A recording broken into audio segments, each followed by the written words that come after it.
ओम सभी साथियों को नमस्ते। जय श्री राम। और जैसा कि आपने टाइटल में और थंबनेल में देख लिया होगा, अभी न्यूज़ आई है, आज ही अभी आई है, आधे घंटे पहले की बात है। और बहुत महत्वपूर्ण है, मेरे लिए तो बहुत महत्वपूर्ण है। हमें तो वो दिन भी याद है जब ये न्यूज़ ब्रेकआउट हुई थी कि ऐसे ऐसे ब्लास्ट हुआ। आयु छोटी थी, किंतु हम जुड़े रहते थे इन चीज़ों से। और ऐसे ऐसे उसके बाद कांग्रेस सरकार थी, आप सभी जानते हैं। इसकी पूरी डिटेल में दूंगा आपको, क्या मामला है और क्या हुआ था उस समय, और हमारे ऊपर भी क्या बीती थी, और क्या हमारा मेरा और हमारे संगठनों का क्या अनुभव इस विषय पर। वो सारा उस समय का पूरा मेरे चित्त वृत्ति में अभी भी संचित है। तो मैं आज पहली बार, मैं पहले तो बता दूं आपको, फेसबुक और यूट्यूब दोनों पे एक साथ लाइव हूं मैं। और बहुत सारे साथी जुड़े हुए हैं, फेसबुक पे भी बहुत सारे साथी जुड़े हुए हैं और यूट्यूब पे भी बहुत साथी जुड़े हुए हैं। और हम बहुत सारी न्यूज़ देखते होंगे, इधर-उधर की रील देखते होंगे, लेकिन आज का जो मुद्दा है, ये वास्तव में बहुत बड़ा मुद्दा है हम सभी के लिए, और ये वास्तव में हर घर तक बात पहुंचाने का मुद्दा भी है। क्योंकि इतिहास में ऐसा कभी नहीं हुआ था कि किसी नेता ने या किसी पार्टी ने या किसी संगठनों ने मिलके ऐसा दुष्प्रचार किया हो कि हिंदू भी टेररिस्ट होते हैं, हिंदू भी आतंकवादी होते हैं। और ये एकमात्र ऐसा कलंक था जो माथे पर लगा हुआ था हिंदुओं के, कि इसको बता बता के बहुत सारे मुसलमान, मुस्लिम या संगठनों वाले या इस्लाम वाले या कट्टरपंथी मानसिकता वाले बहुत सारे संगठन भी हिंदू युवा युवतियों को, बच्चों को, बालकों को ये बता रहे थे इतने सालों से। मैं भी सोशल मीडिया पर रहता था तब। वो दुष्प्रचार क्या करते थे बच्चों को, कि केवल इस्लाम वाले टेररिस्ट नहीं होते हैं, यही प्रचार चलता था। हमने भी सुना, बच्चे आगे कहते थे, आर्य जी ये बात बोल बोल के ब्रेन वॉश किया जा रहा है। लेकिन वास्तव में आज ये सिद्ध हो गया कि वास्तव में ब्रेन वॉश ही था। और जो दुष्प्रचार किया गया था कि हिंदू टेररिस्ट होते हैं, वो गलत था। वो केवल इस एक मामले को लेकर इधर उधर बताया जा रहा था कि देखो तुम्हारे हिंदुओं में भी ये होता है, केवल मुसलमानों में नहीं। और टेररिज्म का कोई धर्म नहीं होता, ऐसी बातें तो अस्तु सब बोलते ही हैं। तो मैं आपके कमेंट्स पढ़ता रहूंगा बीच बीच में, अगर कोई विषय से संबंधित होगा तो, नहीं तो बाद में मैं आप सभी के कमेंट भी देखूंगा ध्यान से। लेकिन क्योंकि आज मैं कमेंट पे ध्यान देने की बजाय आप सभी को बहुत महत्वपूर्ण सूचना देता हूं, और ये याद रखना है सदा, ये जो मुद्दा है ये मुद्दा बनना चाहिए और स्मरण रखना चाहिए आपको। क्योंकि इस एक मुद्दे पर बहुत सारे मूल्य मौलियों ने हिंदुओं के बालक और बालिकाओं का दिमाग खराब किया है, ब्रेन वॉश किया। और जाकिर नाइक भी इस बात को बोल बोल के कहता था कि देखो हिंदुओं में भी बॉम्ब ब्लास्ट में पकड़े गए हैं। अस्तु मैं पहले बता देता हूं, आप शेयर कर दो पहले इसको जितना आपसे हो सके। मैं मुद्दा प्रारंभ कर देता हूं। 2008 की बात है, मैं स्वयं स्कूल में पढ़ता था। तब ये न्यूज आई थी कि ऐसे ऐसे बॉम्ब ब्लास्ट हुआ है। और उस बॉम्ब ब्लास्ट के तुरंत बाद ही जो चार्जेस लगे थे उसमें एक बहुत बड़ी, उस समय भी बहुत बड़ा नाम था उनका, साध्वी प्रज्ञा ठाकुर। आप में से बहुत लोगों ने नाम सुना होगा, और पूर्व सांसद भी रही है, और हिंदुत्व के लिए अच्छा, उनके विचार भी अच्छे हैं। कभी पाखंड, अंधविश्वास या ऐसे विचारों के, हिंदुओं के लिए सही मायने में कार्य करने वाली साध्वी, और उसको भी उसमें नाम घसीटा गया था। और कर्नल पुरोहित का नाम तो कौन भूल सकता है, उनको भी इसमें घसीटा गया था, और बहुत प्रसिद्ध ये मामला उठा था। मेरे को जितना जितना अभी तक स्मरण है, हो सकता है आप में से भी बहुतों को स्मरण होगा, उस समय पर पूरे देश में जो नए बालक हैं वो अवश्य सुने। हमारी देखा हो रहा है ये, कि कहीं पढ़ने की आवश्यकता नहीं है। पूरे देश में बॉम्ब ब्लास्ट हो रहे थे उस टाइम पे, 2004 से 2004 के बाद का जो मिड टर्म के बाद का जो टाइम था। और बेसिकली अगर सही सही मायने में देखो तो 2005 से शुरुआत हुई थी, और 2005 से 2011-12 तक लगातार भयंकर बॉम्ब ब्लास्ट हो रहे थे पूरे देश में। मेरे अनुसार एक भी बड़ी सिटी भारत की नहीं बची होगी जहां भयंकर बॉम्ब ब्लास्ट ना हुए हो। वो पूरा टाइम ऐसा था, ऐसा लग रहा था जैसे खुलेआम छूट दे दी थी कि आओ भाई जहां जो करना है करो। कहीं कोई हमारी कोई खुफिया एजेंसी काम नहीं करी थी, ऐसा लग रहा था, या दबाव डाला गया था। हमें तो आज तक समझ में नहीं आया है। अभी भी तो देश चल रहा भाई, ठीक है छुटपुट घटनाएं होती हैं, और इतना बड़ा देश है, हम ये नहीं कहेंगे सब में कमियां हैं, पूर्ण कोई नहीं है, लेकिन वो टाइम बहुत खराब चल रहा था।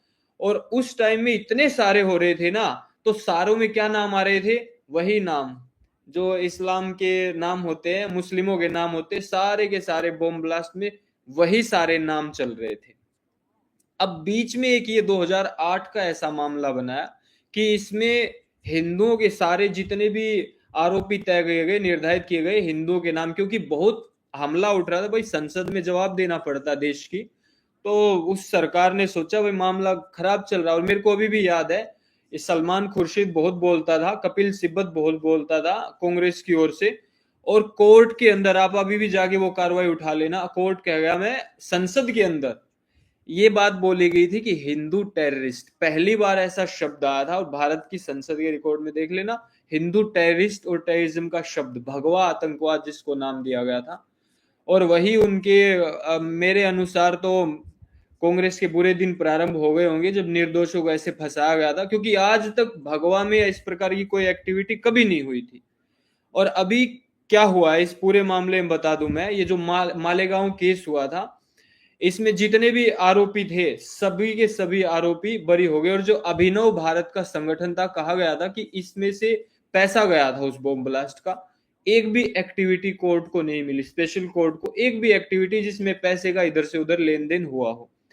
ये पूरा का पूरा मामला स्ट्रॉन्ग केस, जबरदस्ती सबूत बनाए गए होंगे उस टाइम की गवर्नमेंट ने, हम तो ऐसा मान रहे हैं जैसे कि अभी आया है ये। और इन लोगों को फंसाया गया। अभी जो साध्वी प्रज्ञा ठाकुर है ना, इनका जीवन बर्बाद हो गया। साध्वी थी, एक महिला थी, इनको बीमारियां लग गई भयंकर, इनका स्वास्थ्य खराब हो गया। और ये जो 17 वर्ष के बाद ये जो फैसला आया, 17 वर्ष इनको लाके कोई दे देगा वापस? कोई भी इनके 17 वर्ष लौटा, 17 वर्ष क्या 17 दिन कोई लौटा सकता है किसी के भी? मेरे को तो नहीं लगता है कोई किसी के 17 दिन भी लौटा सकता है। अच्छा, इसमें क्या केस बनाया गया था, कहा गया था, और इस जबरदस्ती कुछ गलत मेडिकल भी लिए इन लोगों ने कोर्ट में। 101 लोग घायल हुए थे ऐसा बोला गया, असल में 95 लोग घायल हुए थे। और उनमें से भी कई लोगों के फेक मेडिकल सर्टिफिकेट बनवाए गए थे उस समय। किस लिए? कि जो पीड़ित है उनको जो पैसा मिल रहा होगा और बहुत सारी फैसिलिटी या कुछ मिल रहा होगा उन चक्करों में, और कोर्ट में प्रमाण देने के लिए ऐसे ऐसे कुछ फेक मेडिकल रिपोर्ट भी बनवाई गई, बताइए, केस लड़ने के लिए। और ऐसी ऐसी फेक रिपोर्ट देने के बाद भी जो ये वकील है, एडवोकेट शाहिद नदीम नाम का, जो केस लड़ रहा था पीड़ितों की ओर से, पहली बात तो मैं ये कह देता हूं, पीड़ितों के प्रति पूरी सहानुभूति, किसी भी बॉम्ब ब्लास्ट में मारे जाए। लेकिन वास्तविकता ये है कि अभी भी मुंबई कोर्ट में कुछ लोग झूठे, वास्तविकता ये कि सारे के सारे बॉम्ब ब्लास्ट में कहीं पाकिस्तान के टेररिस्ट आ रहे हैं, कहीं इधर जो पाक ऑक्यूपाइड कश्मीर है उधर के टेररिस्ट आ रहे हैं, इधर के कुछ बालकों को बहकाकर वो टेररिस्ट, सारे के सारे तो वही लोग, उन्हीं के नाम आ रहे थे। यहाँ बीच में कुछ मामला ऐसा लेके आए एक, ताकि वो कलंक हटाया जाए उनके ऊपर से, और वो हिंदुओं के प्रति भी डाला जाए, और फिर एक बात प्रचारित कर दी जाए कि टेररिज्म का कोई धर्म नहीं होता है।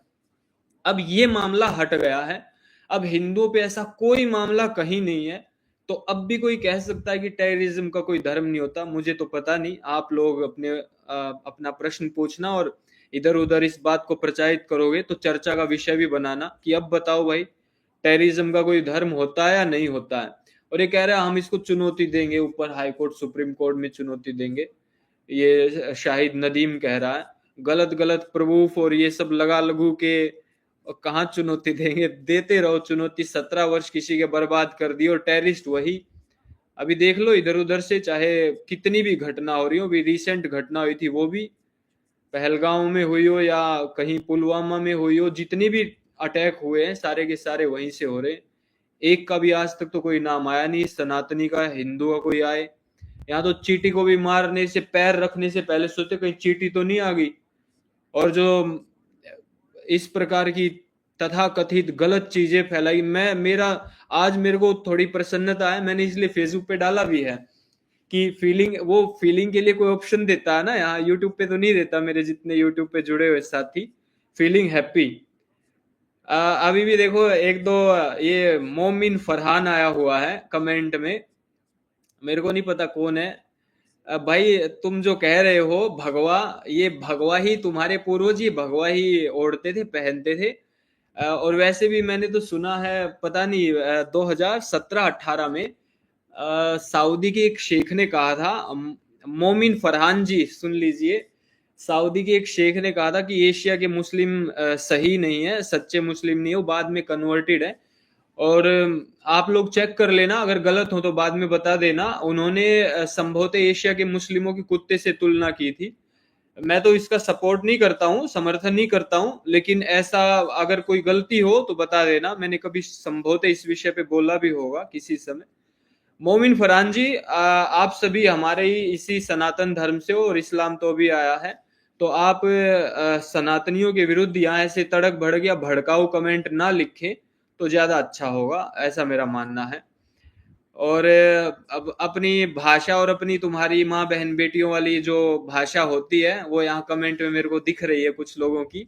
इससे तुम्हारे संस्कारों का पता चल रहा है, तुम्हारी शिक्षाओं का भी पता चल रहा है हमें, और संसार भी देख रहा है कि हमारी भाषा में और आपकी भाषा में कितना अंतर है। अस्तु, छोड़ देते हैं आपको, क्योंकि ऐसे ऐसे बहुत सारे कमेंट आ रहे मैंने लिए, बाकी हमारे तो कमेंट यहाँ हजारों में आ रहे हैं, लेकिन मैंने उन लोगों को ले लिया। हो सकता है आप लोग भी कुछ अच्छा सीख जाओ भाई। आपके पूर्वज अच्छे खानदानों से थे, अच्छे सनातन धर्मी थे, उन्हें अपनी रूट्स और अच्छी चीजों पे लौटो, तो यही आपसे आशा और अपेक्षा रखते हैं। लेकिन एकमात्र ऐसा ये घटना थी, ऐसा मामला डाला गया था और उस गवर्नमेंट में डाला गया था जब चारों ओर तबाही मची हुई थी। मुंबई में जो टेररिस्ट अटैक हुआ था उसको कौन भूल सकता है, वो सब हुआ था, वो किसने किया था, उनकी वीडियोस भी अवेलेबल है, कैसे जन्नत और हुरों के लालच में वो वीडियो भी वहां पर बोल रहा था ना। और उस पे एक मूवी भी है, संभवतः नाना पाटेकर की मूवी है, वो बनी हुई, वो भी आप देख सकते हो। सारी की सारी चीजें अभी यहाँ पर पूरी की पूरी आप केस डिटेल देख लेना, कोई प्रूफ नहीं, केवल जबरदस्ती ठोका हुआ मामला था। अभिनव भारत संगठन की कोई लीगल पैसों की एक्टिविटी नहीं मिली, कोई कर्नल पुरोहित के घर में एक भी सबूत नहीं मिला कि आरडीएक्स या कोई ऐसी सामग्री उसके घर में, उनके घर में रखी गई थी। और इन्होंने कितनी बार कहा कि इनका जीवन बर्बाद हो गया, तो इनके परिवारों पे कितनी आपत्ति आई होंगी, वो जिसके ऊपर बीती होगी वही सोचे। और ये जन्नती वाले लोग नहीं कि जन्नत के लालच इस संसार में रहना चाहते हैं, प्रसन्नता पूर्वक रहना चाहते हैं, और ऐसी घटनाएं देश में हुई है। बहुत ही दुर्भाग्यवश और बहुत ही खराब घटिया उस समय की गवर्नमेंट या उस समय की जांच एजेंसियों में किन्हीं लोगों ने किया होगा, उनकी कड़ी निंदा करता हूं। और हम अपने लेवल पर सब जगह जाके बताएंगे और युवाओं की आंखें भी खोलेंगे कि इस मामले को लेकर कितने सारे बच्चों को का धर्म परिवर्तन करवाया गया। जाकिर नाइक और ऐसे ऐसे संगठनों ने ये कह के कि धर्म हर एक धर्म में आतंकवादी हो सकते हैं, आतंकवाद का कोई धर्म नहीं होता, ऐसा प्रूफ किया गया था। तो ये मामला हट गया। अब जितने भी लोगों ने ये बात मानी होगी उन लोगों तक भी पहुंचाओ। मैं इसको राजनीति से प्रेरित मानता था, पहले से मानते थे, लेकिन क्योंकि अब मामला कोर्ट में चल रहा था तो आज ये सिद्ध भी हो गया कि ये पूरा का पूरा मामला राजनीति से प्रेरित था। ठीक, और जिन लोगों का भी जीवन परमपिता परमात्मा इनका तो न्याय करेगा, इनकी क्षतिपूर्ति भी करेगा न्याय व्यवस्था में, जो इनके साथ गलत हुआ है। और जो दोषी होंगे चाहे वो कोई भी हो, कुछ तो इस जन्म में ही मिल रहा, 15 साल से शासन प्रशासन से बाहर चल रहे, ये ऐसे ऐसे जो अच्छे लोगों के साथ बुरे कर्म किए उनका फल है ये जो चल रहा। और परमात्मा करे अगर ऐसे ही वो इस प्रकार से ही गलत गलत चीजें आज भी देश के विरुद्ध कुछ चीजें करते रहेंगे तो ना ही आए तो अच्छा है, देश के लिए अच्छा सोचेंगे तो कोई भी आए फिर हमें कोई समस्या नहीं। लेकिन कोई देश के लिए, राष्ट्र के लिए बुरा सोचता है, निर्दोषों के लिए बुरा सोचता है, मुझे नहीं लगता ऐसे लोगों को राजा की पदवी पर आना चाहिए।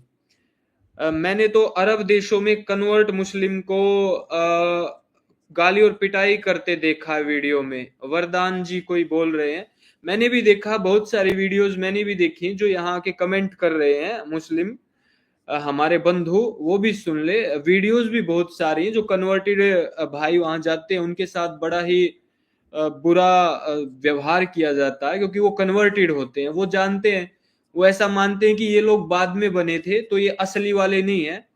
ऐसा ईसाइयों के साथ भी होता है। मैं यूरोप गया था तभी मैंने देखा था वहां के चर्चों में किस प्रकार से, और अलग अलग चर्च बन गए हैं, ब्लैक चर्च अलग, व्हाइट चर्च अलग, और उनके साथ फिर इस प्रकार का व्यवहार होता है। तो मेरे अनुसार तो भाई आज मैं बहुत प्रसन्न हूँ कि इस प्रकार का ये फैसला आया है, जो कि हम मानते थे पहले से ही कि निश्चित रूप से फंसाए गए हैं, और वो सिद्ध भी हुआ है। आज जिस भी प्रकार से ये, ना तो कोई फिंगरप्रिंट कहीं मिली है, ना कोई डंप डेटा कहीं पर मिला है, किसी प्रकार की कोई जानकारी फोन पे इधर उधर, ये लोग किसी के संपर्क में भी नहीं थे, कोई लेना ना कोई देना। कोई बाइक पे ब्लास्ट हुआ था ऐसा बोल बोल के उसका चेसिस नंबर तक गायब था, और बस बाइक सिद्ध कर रहे थे कि इनकी थी। बाइक पे कोई चेसिस नंबर तक नहीं था, और वो बाइक इनकी थी भी नहीं, और जिस मामले पर टिका था उस बाइक पे बम ब्लास्ट भी नहीं हुआ था। ये देखो सारी की सारी चीजें गलत सिद्ध हुई है इनकी। लेकिन बस मुझे जो बुरा लग रहा है, फीलिंग हैप्पी कि निर्दोष बाहर हुए, लेकिन बुरा जो लग रहा है वो ये कि 17 वर्ष बर्बाद हुए। और 17 वर्ष थोड़े नहीं होते भाई। आप 17 दिन भी किसी को जेल में डाल दो ना आप, तो देखना उसके जीवन में कितना परिवर्तन आ जाता है, अगर वो निर्दोष है तो। अगर दोषी है तो बात और है, फिर तो न्याय व्यवस्था है, कानून है, संविधान है, उसके अनुसार न्याय होना ही चाहिए। दीपू श्रीवास्तव जी कह रहे हैं, आदरणीय श्रीमान भ्राता जी, ये इन पर इतना ध्यान ना दे जो ये कमेंट करे इधर उधर के। नहीं नहीं, ध्यान नहीं दे रहे हैं। इनके पूर्वज भी हमारे ही थे, हमारे ही सनातन धर्मी थे। हम शिक्षा दे रहे हैं, ये हमारा कार्य भी है, मेरा तो कार्य है लोगों को शिक्षा देना, प्रवचन करना।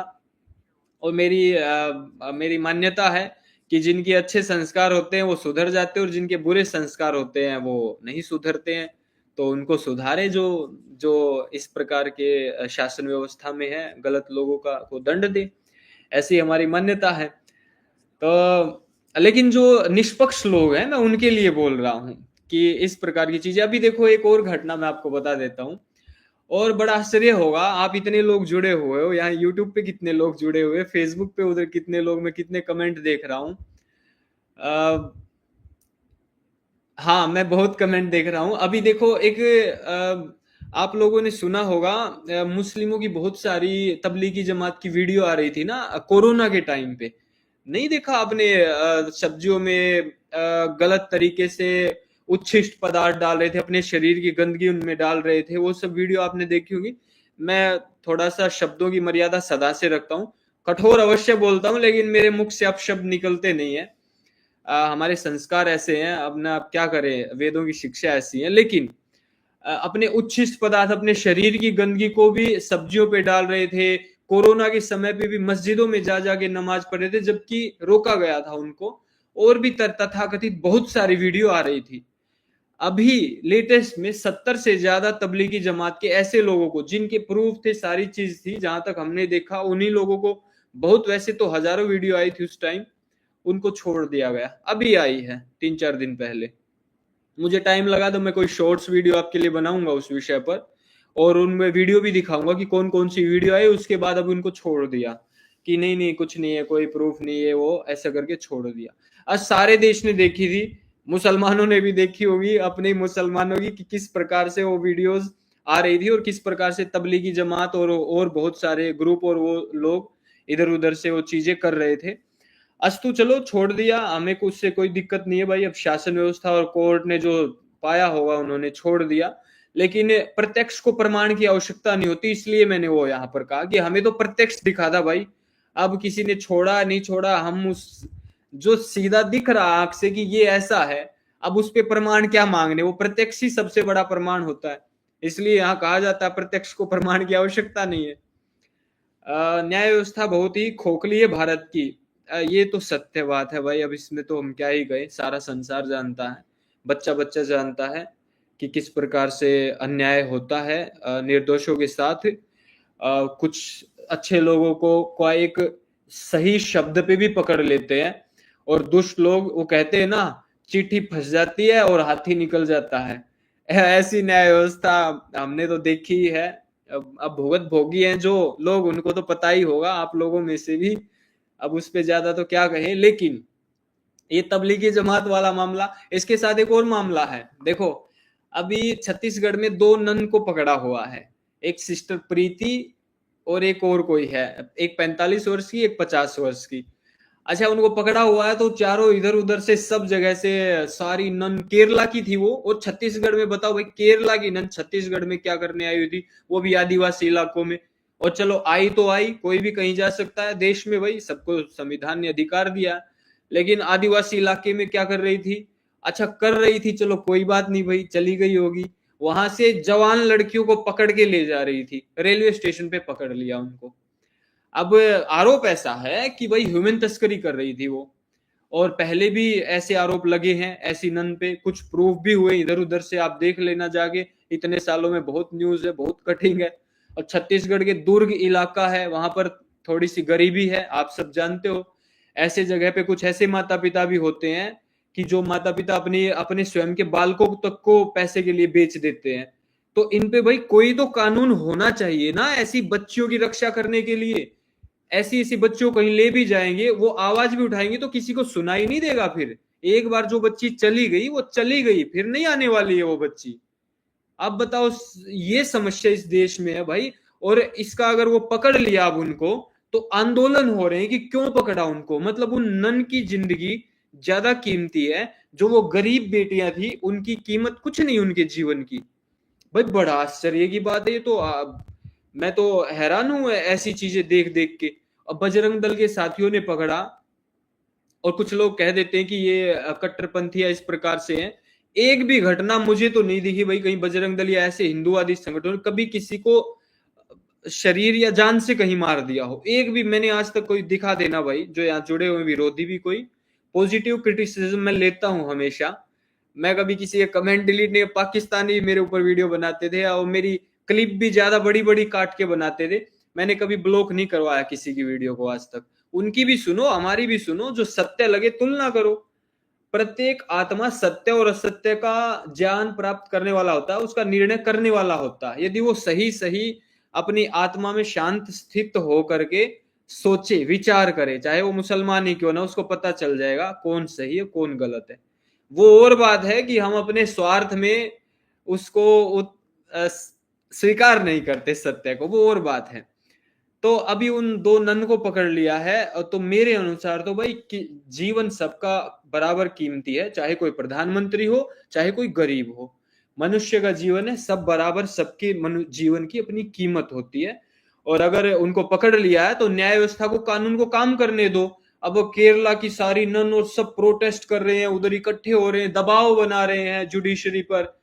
अब ये सब चीजें चलती हैं भाई यहाँ तो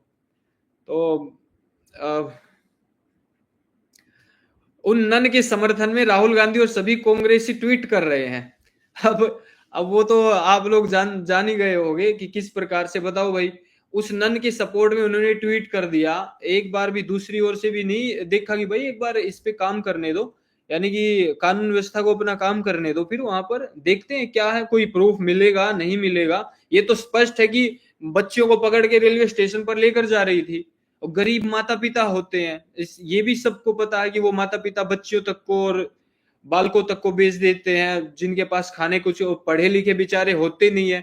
उनका तो ध्यान रखने की आवश्यकता है। शासन व्यवस्था और राजा का कर्तव्य है कि ऐसे लोगों को आगे बढ़ाया जाए, ताकि दुष्ट लोगों को यह अवसर ना मिले। तो मैं चाहे कोई भी सरकार है वहां पर, उस सरकार से भी ये कहना चाहूंगा भाई कि आप इन गरीब लोगों के लिए कुछ अच्छा करने का प्रयास करो, ताकि दूसरे लोग आके वहां पर कुछ चावल गेहूं या राशन बांट बूट के उनका फायदा ना उठा पाए। हमारे या आप लोगों के टैक्स का पैसा ऐसे लोगों के लिए दिया जा सकता है, ऐसे सनातनी लोग या जो जहां पर हैं जिनका धर्म परिवर्तन करवाया जा रहा है, उनके लिए अच्छी व्यवस्था बनाई जा सकती है, अच्छी शिक्षा व्यवस्था बनाई जा सकती है। मैं अभी आपके लिए एक वीडियो लेके आऊंगा कि किस प्रकार से विदेशों में और जो हिंदू देश नहीं है वहां पर मंदिर अपनी संस्कृति के लिए किस प्रकार से वो लोग अपनी प्राचीन धरोहर को बचाने के लिए कितने हद तक जा रहे हैं। आप आश्चर्यचकित हो जाओगे कि कैसे कैसे देश और कहां कहां क्या क्या हो रहा है सनातन के लिए, और अपने देश में क्या हो रहा है। आप तुलना तुलना देखोगे ना तो बुद्धि चकरा जाएगी। मैं वो वीडियो जल्दी लाने वाला हूं, और संभवतः राहुल आर्य चैनल पर ही लाऊंगा यूट्यूब पर। अभी यहाँ से सपोर्ट अच्छा मिलने लगा है। मैं एक बार और बता देता हूँ यहाँ फेसबुक के भाइयों को भी और यूट्यूब पे भी। फेसबुक पे जो हमने चैनल बनाया हुआ है वहां आप जरूर जुड़िए, और फेसबुक के चैनल पर। और यूट्यूब पर एक नया फीचर लॉन्च हुआ है, मिला, और वो अपने चैनल को मिला हुआ है। तो जो फेसबुक के भाई भी हैं वो भी सब देखें कि वहां एक हाइप का बटन क्रिएट होगा लाइक और कमेंट के पास। तो अपनी वीडियो जब भी आए आपको मिले तो एक तो पूरी वीडियो देखनी है, वीडियो आधी अधूरी कभी ना देखें, उससे हमारी वीडियो आगे पहुंचती है फिर। और उस पे हाइप पे क्लिक जरूर कर दें, अपना हाइप अवश्य दें सारे व्यूअर। तो हमारी जो बातचीत है, हमारी जो ये विषय है, ये लाइव है या हमारी वीडियोज है, हमारी शॉर्ट्स हैं, वो ज्यादा लोगों तक पहुंचेंगी। ऑलरेडी अभी अपनी शॉर्ट्स से तो ज्यादा लोगों तक पहुंचने लग गई है। मैं अभी आया ही हूं, लेकिन आप लोगों की ताकत है, आप लोगों का समर्थन है, प्यार है, आप लोगों की शेयर है ये इतनी सारी, कि भाई अपना थैंक्स भारत परिवार को तुरंत आगे बढ़ा दिया है। अभी मैं 1 महीने से ही एक्टिव हुआ हूँ फेसबुक पे, देखो कितने सारे लाखों में लोग जुड़ गए और देख रहे हैं वहां पर लगातार हर एक वीडियो शॉर्ट्स। ऐसे यूट्यूब राहुल आरे, और अपना थैंक्स भारत तो बचा ही हुआ है, उसको जल्दी मैं एक्टिव कर दूंगा वहां पर भी। वो तो मिलियन से ज्यादा है, 13-14 लाख लोग वहां जुड़े हुए हैं, उसको एक्टिव करेंगे तो और तेजी से बात पहुंचेगी। तो अभी मैं धीरे धीरे वार्म अप कर रहे हैं हम थैंक्स भारत परिवार वाले, और इन चीजों को लेंगे। अभी प्रियंका गांधी ने ट्वीट किया, हाँ किया है, लेकिन सबसे महत्वपूर्ण विषय है मेरे को जो व्यक्तिगत प्रसन्नता हुई ना, वो एक ही विषय है कि आज साध्वी प्रज्ञा ठाकुर को न्याय मिल गया है, या कर्नल पुरोहित को न्याय मिल गया है, और जितने भी आरोपी बनाए गए थे उन सभी को, चाहे उसमें मेजर जो सेवा निवृत्त हैं, रमेश उपाध्याय जी हैं, बुजुर्ग हो गए हैं, उनको भी, समीर कुलकर्णी थे, श्रीकांत पुरोहित तो आप सभी जानते हैं, अजय जी हैं, तो सुधाकर द्विवेदी जी और सुधाकर चतुर्वेदी, राहिकर जी, ये जितने भी लोग थे सबके सब आज निर्दोष सिद्ध हुआ है। इनके ऊपर से वो जो कलंक था और जो सनातनियों पे लगा था वो हट गया है, और किसी भी प्रकार से सनातनी आज तक के इतिहास में किसी भी आतंकवादी घटना में कोई भी सनातनी हिंदू इन्वॉल्व नहीं मिला है, क्योंकि ये गंदगी आती ही सारी उनकी ओर से है। ये जो आरडीएक्स, ये बॉम्ब, ये वो, ये सारा अन्याय अत्याचार और ये जिस प्रकार से कुकृत्य हो रहे हैं, और ये लोग तुरंत गाजा के लिए खड़े हो जाते हैं और दुनिया भर में मतलब निर्दोषों को मार रहे हैं, और वहां पर किसी का या कुछ हो रहा है तो वहां पर तुरंत खड़े हो जाते। ये दोगला व्यवहार, ये कितना बड़ा षड्यंत्र के तहत ये लोग करते। अगर ये न्याय करते हो ना तो 2 मिनट के लिए सोच सकते हैं भाई ये न्याय की बात है, लेकिन न्याय की बात है ही नहीं, ये तो दोगली बातें होती हैं। और इन सब चीजों को देखकर ही लगता है कि भाई सुधरने की आवश्यकता है, इन लोगों को बहुत ज्यादा सुधरने की आवश्यकता है। अपने ही लोगों के विरुद्ध जो एक खड़े हुए पिछले 500-700 वर्षों से, इनको कुछ हासिल नहीं होगा। इन्होंने पाकिस्तान लिया, कंगाल हो गया, इन्होंने बांग्लादेश लिया, कंगाल हो गया, बर्बादी, आपस में लड़ते, दूसरों से लड़ते लड़ते क्या होता है। योग दर्शन का सिद्धांत है ना, द्वेषी धीरे धीरे पहले दूसरों से लड़ना प्रारंभ करेगा, फिर वो द्वेष अपने इर्द गिर्द देखेगा, अपने ही भाई बंधुओं से लड़ेगा, उसके पश्चात अपने परिवार वालों को दबाएगा, अपनी बहन बेटियों को दबाने लग जाएगा, अपने इर्द गिर्द वाले लोगों को दबाने लग जाएगा, कोई और नहीं मिलेगा तो ऐसे आत्मघाती स्वयं को दबाएगा, स्वयं में ही बम बांध के कूद जाएगा। ये अंतिम स्थिति है ऐसे लोगों की, आत्मघाती होना। द्वेष दूसरों के प्रति इतना होता है कि वो सब कुछ भूल जाते हैं, अपने आप को सब कुछ, कि मर जाओ मार दो, ये द्वेष होता है। तो मैं चाहूंगा कि भाई आप अपने एक बार सनातन ग्रंथों को पढ़ो, तो निश्चित रूप से अपनी जड़ों से जुड़ोगे। और जो हिंदू भाइयों को भी मैं बता देता हूँ भाई, आप लोगों में भी, हम तो अपना परिवार है, दूसरों तक ये बात जरूर पहुंचानी, अवश्य पहुंचानी, कि अपने सत्य सत्य धर्म शास्त्र जो है, धर्म ग्रंथ जो है, उनका अध्ययन करना है। इन पाखंडियों ने अवसर दे रखा लोगों को, इन पाखंडियों की पुस्तकों ने अवसर दे रखा है। किसी ने मुझसे कहा राहुल भाई एआई आ गया, अब तो बड़ा आसान हो गया शास्त्र पढ़ने। मैंने कहा एआई के बहुत सारे लाभ हैं। मैंने अभी इंस्टाग्राम लाइव लिया था, आप हमारे इंस्टाग्राम पर भी जुड़ जाइए, क्योंकि मैं अब हर जगह अलग अलग लाइव आने लग गया हूँ। टेलीग्राम पे अलग से लाइव आता हूँ, वहां अपने लोग जुड़े, उन पे अलग मुद्दे। इंस्टाग्राम पे अलग से लाइव आता हूँ, फेसबुक और यूट्यूब पे तो आता ही हूं मैं। तो एआई का फायदा है, लाभ है, निश्चित रूप से है, लेकिन एआई का अपने धर्म ग्रंथों में लाभ नहीं है। मैंने स्वयं ट्राई किया, उन पे क्या आता है, वही मिलावटी ग्रंथों की बातें। आप कुछ ढूंढने जाओगे तुरंत निकाल के दे देगा कि ये मनुस्मृति में देखो मांस खाने वाली बात है, जबकि मनुस्मृति में मांसाहार का कहीं कोई व्यवधान है, किसी प्रकार का विधान है ही नहीं। कोई जो ये मनुस्मृति आज उपलब्ध होती है, ये पिछले 200 वर्षों से जो मनुस्मृति बना दी गई मैकॉले व्यवस्था आने के बाद, जो उसमें मिलावट हुई, और कुछ पहले के पाखंडियों ने भी कुछ श्लोक मिलाए हैं, और मैंने इस पे वीडियो बनाई है कि मिलावटी श्लोक कैसे पकड़े। मान लीजिए कहीं पर विषय चल रहा है यज्ञ करने का, हवन करने का, और उस यज्ञ करने के 50 श्लोकों के बीच में 2 श्लोक ठूस दिए कि यज्ञ ऐसे करना चाहिए, यज्ञ के ये लाभ है, यज्ञ के ये लाभ है, इतने लोग आए, ये वाले मंत्र बोले, और बीच में एक श्लोक आ गया कि मछली खाना बहुत अच्छा होता है। तो ये प्रकरण के विरुद्ध है। ऊपर से वो श्लोक की जो भाषा है, भले ही वो दोनों संस्कृत में, वो नवीन भाषा है, प्राचीन नहीं है। पुराने श्लोकों की श्लोक शैली में और नए श्लोकों की श्लोक शैली में भी अंतर होता है। ऐसे 8-10 विषय हैं, मैंने पहले भी बताया कि किस प्रकार से इन विषयों को पकड़े। तो थैंक्स भारत परिवार के अधिकांश लोग जानते हैं, लेकिन भविष्य में हर व्यक्ति तक लेकर जाना है, क्योंकि ये पाखंडी उन्हीं चीजों को पकड़े रहते हैं, और क्योंकि इनको समस्या नहीं है, धर्म परिवर्तन हो रहा होते रहो, इनकी दुकानदारी चलती रहे। तो इसीलिए मैं कहूंगा कि ये इनकी दुकानदारी के चक्कर में आप और हम ना पड़े, किसी पाखंडी का विरोध करना पड़ जाए। श्री कृष्ण जी ने यही तो कहा था कि धर्म की रक्षा के लिए, सत्य की रक्षा के लिए सामने कौन खड़ा इसकी चिंता मत करो, कितना बड़ा हो, कितना ताकतवर हो, कितना बड़ा पौराणिक, कितना बड़ा पंडा हो, लेकिन पाखंडी हो यदि, तो आप भिड़ जाओ, आप में भी उतनी ही ताकत है। ये मेरा व्यक्तिगत मान्यता है। और मुझे लगता है कि आप लोगों को भी एआई प्रथम बार लौकिक शिक्षा के उत्तर भी गलत बताता, भ्रमित करता है। सत्य बात है ये। एआई तो, और एआई अभी इतना कंट्रोल कर रहा, सोचो आगे कितना करेगा। इतने निर्भर हो जाएंगे लोग एआई पर कि जो वो कहेगा वही ब्रह्म सत्य हो जाएगा। ये कहते हैं ना ब्रह्म वाक्यम प्रमाणम, तो वही काम हो जाएगा कि एआई हो जाएगा ब्रह्म, और जो एआई वाक्य बोलेगा वही प्रमाण हो जाएगा। ऐसा समय आ रहा है धीरे धीरे, और ये और घातक है, ये और खतरनाक, और सबसे ज्यादा खतरनाक सनातनियों के लिए। कारण सबसे ज्यादा मिलावट इन्हीं के ग्रंथों में। तो वो चीजें बताता रहेगा, और आप किसी से तर्क वितर्क कर रहे होंगे कि हाँ पूछ ले एआई से, वो भी कहेगा हाँ पूछ ले एआई से, और आप दोनों एआई से पूछोगे, एआई तुरंत निकाल के दे देगा, हाँ वहां पर ये लिखा हुआ, वहां पर ये लिखा हुआ है, फिर क्या करोगे। सबसे महत्वपूर्ण है अपने धर्म ग्रंथ एआई नहीं बताएगा भाई, हम बताएंगे। हमारे पूर्वजों ने लिखे थे, हमारे ऋषि महर्षियों ने लिखे थे, वेद के आधार पर लिखे थे, हम पढ़ेंगे, हम जानते उनमें सत्य क्या है।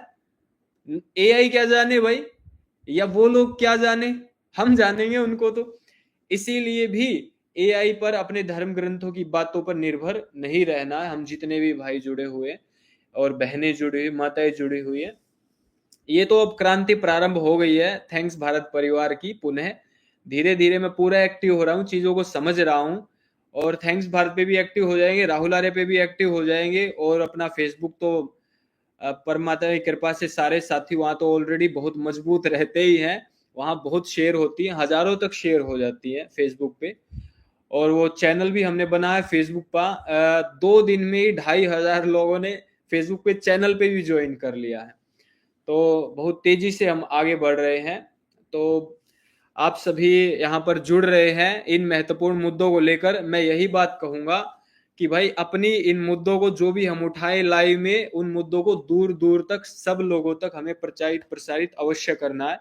और इस न्यूज को विशेषकर मैं बार बार इस न्यूज पे फोकस कर रहा हूँ, हर घर तक पहुंचाने का प्रयास कीजिए, क्योंकि ये मुद्दा 17 सालों से लगभग नवीन ही था, नया ही चलता ही रहता था। ये मुद्दा बार बार बनाया जाता था कि देखो हिंदू आतंकवादी, देखो हिंदू आतंकवादी। ऐसा हिंदू आतंकवाद नाम का कोई विषय बचा नहीं है, कोई हिंदू टेररिज्म नहीं था, ना है और ना कभी होगा।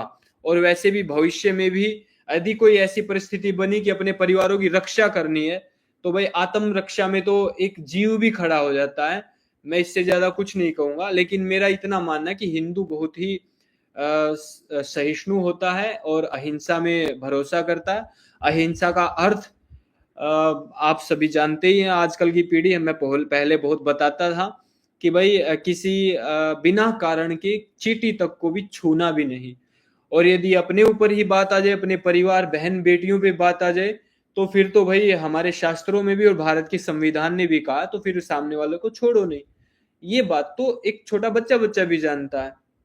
इसीलिए ऐसा ही अपना अहिंसावादी हिंदू होता है, किसी के प्रति गलत नहीं सोचता है, जो इनको मारते पीटते उन पे भी द्वेष नहीं करता। देखो मर्यादा पुरुषोत्तम श्री रामचंद्र महाराज जी से क्या सीख सकते हैं कि रावण को मारा, बाली को मारा, औरों को बहुतों को मारा, लेकिन द्वेष पूर्वक नहीं मारा। हमारे भारत की आर्मी भी देखो शत्रु को मारती है, धूल चटाती है, अपनी इंडियन आर्मी का कोई मुकाबला नहीं कर सकता है। लेकिन पाकिस्तान की आर्मी देखो क्या करती है, मारती नहीं, द्वेष पूर्वक मारती। यदि उनके उन 15-20 कोई घेर ले एक अपने भारतीय को, तो दयनीय रूप से फुटबॉल तक खेलती है मुंड के साथ, है ना, शिरों के साथ। वो द्वेष पूर्वक मारना हुआ, दोनों में बहुत अंतर है। जो इस प्रकार से द्वेष पूर्वक मारते हैं वो रसातल में जाते हैं, वो धस जाते हैं, बर्बाद हो जाते हैं। इसलिए वो देश कहाँ है और ये देश कहाँ है, अंतर यही दिखता है। तो ये अपने पूर्वजों से जो अच्छे संस्कार लेके चल रहे हैं वो उन्नति करते हैं, और जिनके संस्कार डूब जाते हैं, जो रसातल में चले जाते हैं, जो महासागर में जिनकी डूब रहे हैं चीजों को लेकर, वो नष्ट भ्रष्ट हो जाते हैं। तो ये तो प्रत्यक्ष ये भी दिखाई दे रहा है, इसमें मैं किसी शास्त्र की बात बता रहा हूं वो बात है, लेकिन प्रत्यक्ष भी देख लो, संसार में ऐसा हो नहीं रहा हो तो बता दो आप कमेंट करके, मुझे तो ऐसा दिख रहा भाई स्पष्ट। तो ये जो फैसला आया है, मैं सभी को नमन करता हूं जिन्होंने 17 वर्ष तक ये लड़ाई लड़ी, चाहे उसमें साध्वी प्रज्ञा सिंह ठाकुर जी हो, मेजर रमेश उपाध्याय जी हो, रिटायर्ड मेजर, और कर्नल प्रसाद श्रीकांत पुरोहित जी हो, समीर कुलकर्णी जी आदि जितने उपाध्याय जी हो, ये सब लोगों को मैं नमन करता हूं। और ये एक प्रकार से जीवित बलिदान है भाई, ये जीवित बलिदान है। और ऐसे ऐसे जितने भी लोगों को जबरदस्ती फंसाया गया था, मैं उन सब लोगों को नमन करता हूं, चाहे वो छोटे हों या बड़े हों, जितने भी लोग।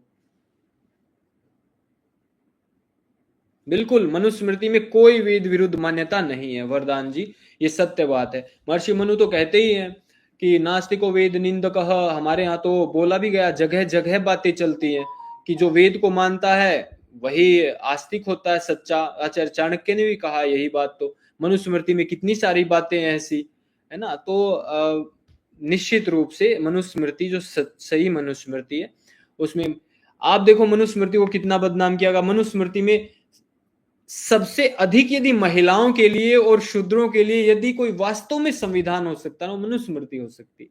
मैं सदा शूद्रों की, जिसको कहते हैं, या जो दलित समाज है हमारा, उनकी आवाज उठाता आया हूं। आप लोगों ने भी देखा है कि थैंक्स भारत ने सदा उनकी आवाज उठाई है, लेकिन गलत वालों का बहुत विरोध भी किया है। मैं इतना पढ़ करके ये बात कह रहा हूं कि मनुस्मृति का संविधान सबसे अधिक यदि लाभकारी है तो महिलाओं के लिए है। और आजकल के जो दलित जिनको बोलते हैं, कोई शूद्र है, आजकल के जो दलित है उनको मैं पूर्ण रूप से शूद्र नहीं बोलता हूं, और मैं चाहे किसी भी वर्ग से आता हूं, लेकिन आजकल के चाहे जो ब्राह्मण है वो पूर्ण रूप से ब्राह्मण नहीं बोलता उनको, क्योंकि वो कर्म अनुसार वो व्यवस्था होती है। तो बहुत सारे ऐसे भी होंगे जो जिनको दलित कहते हैं, उनमें से ब्राह्मण वर्ग के लोग भी होंगे, इस संसार में मिलेंगे निश्चित रूप से। और बहुत सारे ब्राह्मण भी मांसाहार करते हुए मिलेंगे या दुष्ट कर्म करते हुए मिल जाएंगे। तो मैं इसलिए मैं सत्य का पुजारी हूं और मैं सत्य बोलने से पीछे नहीं हटता हूं। हमारी सीधी मान्यता है श्री कृष्ण भगवान वाली, कि जो सामने खड़ा और अधर्मी दिख जाए उसका विरोध कर दो, चाहे अपना भाई हो, अपने माता पिता ही क्यों ना हो।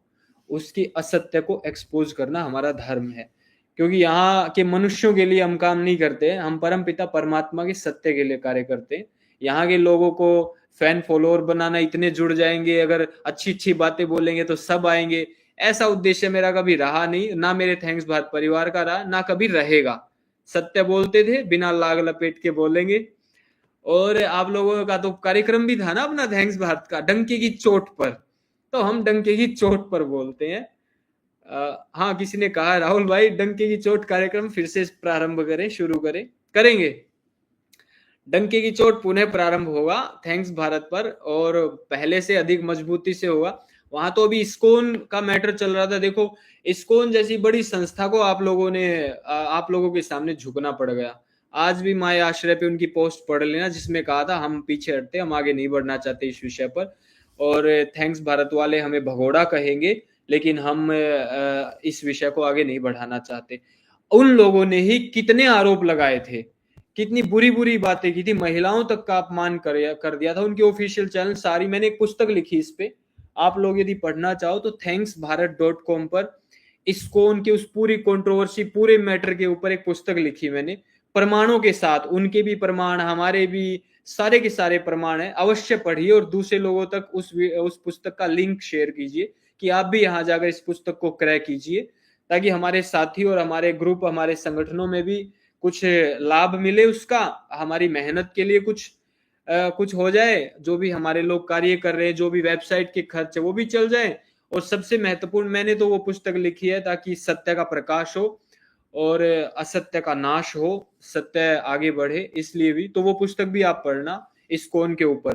तो कुछ लोग पूछते हैं बार बार, भाई आर्य जी इस्कॉन पर क्या हुआ?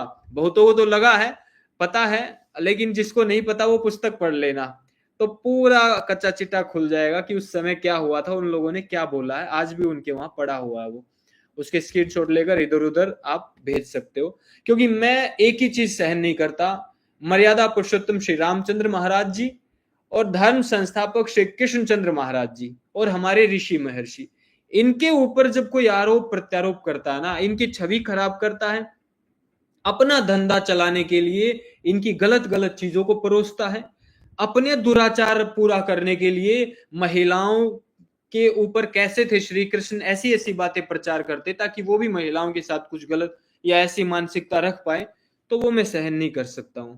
मैं उसी महाभारत वाले श्री कृष्ण का पुजारी हूं, उसी की बातों को मानता हूं, उसी का जो वैदिक धर्म था उसी का पालन करता हूं।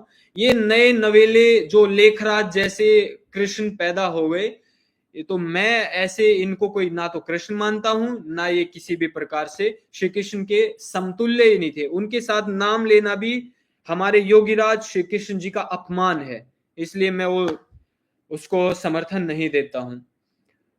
और सागर सनातनी जी, भैया मनुस्मृति में लिखा है जिन प्रॉपर्टी का केवल पुत्री का ही अधिकार है, या इक्वलिटी का, नहीं नहीं नहीं, संभवतः उसमें तो दोनों का ही है, पुत्र शब्द का प्रयोग दोनों के लिए, केवल पुत्री का अधिकार नहीं लिखा हुआ है।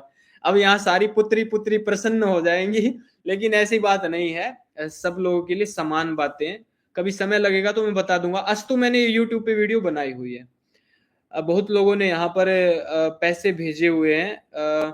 मैं उन लोगों से यही कहूंगा कि चलो भारतीय करेंसी तो ठीक है, लेकिन जो यूरो है यहाँ 110 यूरो, तो मैं अपनी बहन को कहूंगा बबीता आर्य जी, यूरोप से संभवतः होंगी, यूरो भेजे, तो वो यहाँ यूट्यूब पे इस प्रकार से करेंसी ना ही भेजें तो ज्यादा अच्छा है। उसको आप थोड़ा सा भेज सकते हो, हमारे ट्रस्ट में भेज सकते हो, थैंक्स भारत ट्रस्ट में, या आप कुछ कहीं गौशाला में दे सकते हो, क्योंकि इसका 40-45% यूट्यूब के पास जाता है, इसलिए कह रहा हूँ। आज तो मुझे ये बात कहनी नहीं चाहिए, बेकार में यूट्यूब वाले कहेंगे ये क्या चल रहा है। तो आपका धन्यवाद, मैं इतना ही कहूंगा, आपने भेजा, आपका बहुत बहुत धन्यवाद। आप पहले भी भेजती हैं, तो हमारे ट्रस्ट, हमारे लोगों को आपका धन मिलता है, और सारे ग्रुप की ओर से, पूरे संगठन की ओर से आपका बहुत बहुत धन्यवाद। विजय वर्मा जी, हिंदू समय रहते मनुस्मृति को भारत का संविधान बनाओ। वैसे तो विजय जी एक बात मैं आपको बता दूं, जितने लोग जुड़े हुए हैं मनुस्मृति के ऊपर ही आप कह रहे हो, दुनिया के जितने संविधान हैं, जितने भी संविधान उठा लो, हर एक संविधान में 30 से 40%, और कुछ कुछ में तो आधम आध मनुस्मृति की ही बातें सिद्धांत रूप में ली हुई है। आधम आध भी बहुत सारों में, आज भी कह रहा हूं, यदि संसार के संविधानों से वेद हट जाए तो संसार चल ही ना पाए, मेरी तो सीधी मान्यता है। यदि संसार से, कुरान में भी कई सारी चीजें वेद से कॉपी पेस्ट की गई हैं, मैंने पढ़ा इसलिए बोल रहा हूं।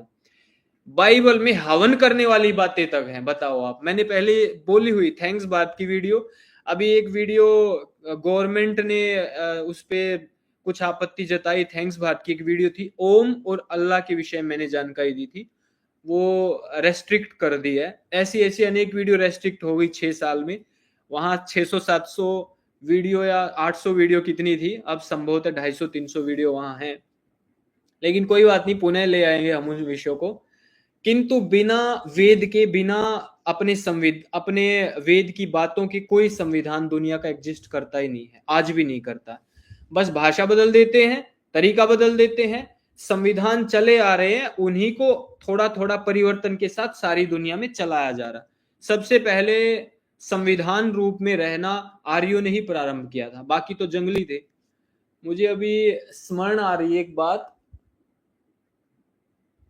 1857 या 1858, जहां तक मेरी स्मृति में, लॉर्ड पाम्स्टन थे ब्रिटेन के प्राइम मिनिस्टर। तो लॉर्ड पाम्स्टन ने ब्रिटेन की प्राइम मिनिस्टर के पद पर रहते हुए संसद में संबोधित कहा था कि जब भारत में, आर्यावर्त में तोप और वायुयान थे, तब हम जंगली थे। ऐसा उनका प्रमाणिक मैंने संभवतः ये भी कभी बताया होगा।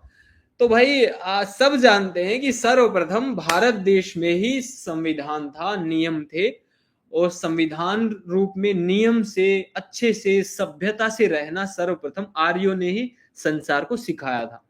तो कोई ये कहता है कि 100 साल पहले संविधान आ गया, कहां से आया भाई? कहां से निकाल के लाए? इधर उधर के देशों से निकाल के लाए। वो देश वाले ये बात बोल रहे हैं।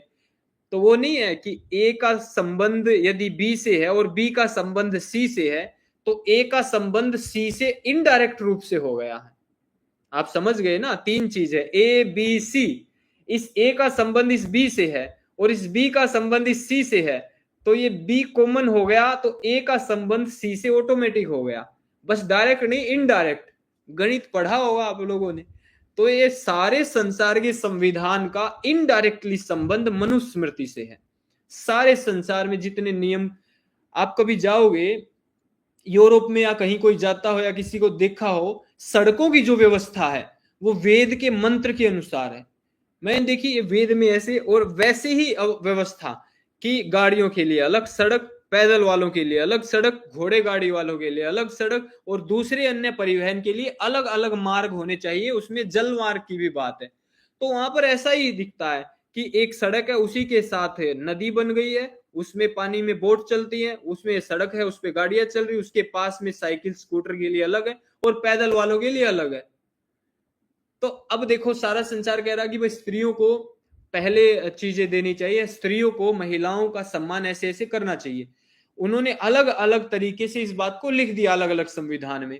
और मनुस्मृति में क्या लिखा? स्त्रिया पंथा देयः, स्त्रियों को पहले मार्ग दो। ये मार्ग अर्थात नॉर्मल मार्ग की बात नहीं है, हर एक चीज में कहा गया है कि भाई वो शारीरिक बल से यदि कमजोर है तो उनका सम्मान करो, ठीक है, उनके सम्मान रूप में आगे बढ़ो। इसका मतलब ये नहीं कि स्त्रियों को खुला छोड़ दिया गया है। स्त्रियों को भी कहा गया है कि आप भी अपने परिवार में या इर्द गिर्द जो पुरुष है या और जितने लोग हैं उनका सम्मान करो। तो सब मनुष्य है वहां पर मनुस्मृति में।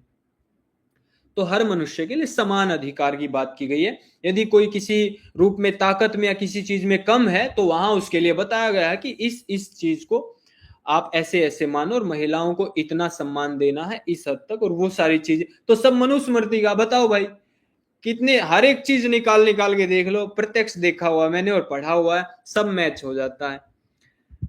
तो नॉन वेज कैसे, नॉन वेज का तो बुरा हाल हो गया, लेकिन मैं छोड़ता नहीं हूँ किसी को। आप में से बहुत लोगों ने सोचा होगा, मैंने कभी संभवतः नरसिंहानंद जी पे वीडियो बनाया था। उस समय पर वो बड़े चल रहे थे हिंदुओं में बड़ा ही। अब तो अस्तु वो महामंडलेश्वर है और थोड़ा कम आते जाते हैं। लेकिन मैं थैंक्स भारत परिवार, मैं कभी फॉलोअर या लोगों की चिंता नहीं करता हूँ। मेरा अपना ही मेरे विरुद्ध खड़ा हो जाएगा तो भी मुझे कभी चिंता नहीं होती है, क्योंकि मेरा अपना तो, मैं तो परमात्मा का कार्य करूंगा ना, मैं तो वेद का कार्य करूंगा। मैंने उस समय जो वो थाली पर चढ़ा के सजा के लेके जा रहे थे ना एक निर्दोष को मंदिर में, मैंने तब कहा था, और मेरे तो संपर्क में बातचीत सारी चीज, लेकिन मैं आश्चर्यचकित हो गया था। तो इस प्रकार से मैं आज खुल के अपनी बात रखता हूँ, और कभी अच्छी होगी तो अच्छे भी बोलते हैं, लेकिन मैं नॉन वेज के विरुद्ध हूँ भाई, बहुत बहुत खतरनाक तरीके से।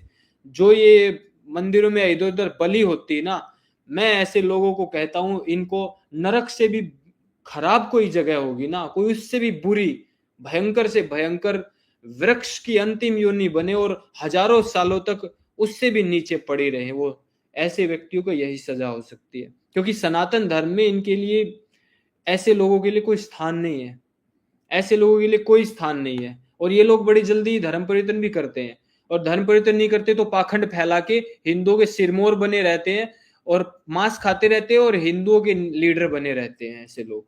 इस प्रकार से। तो ये बहुत सारे विषय थे, मुख्य विषय हमने आज ले लिया अपना। उसमें चाहे तबलीगी जमात आया, वो भी आपने सुन लिया, तबलीगी जमात में क्या था। अभी जो नन पकड़ी गई वो भी आपने सुन लिया है, उन ननों का क्या था मामला।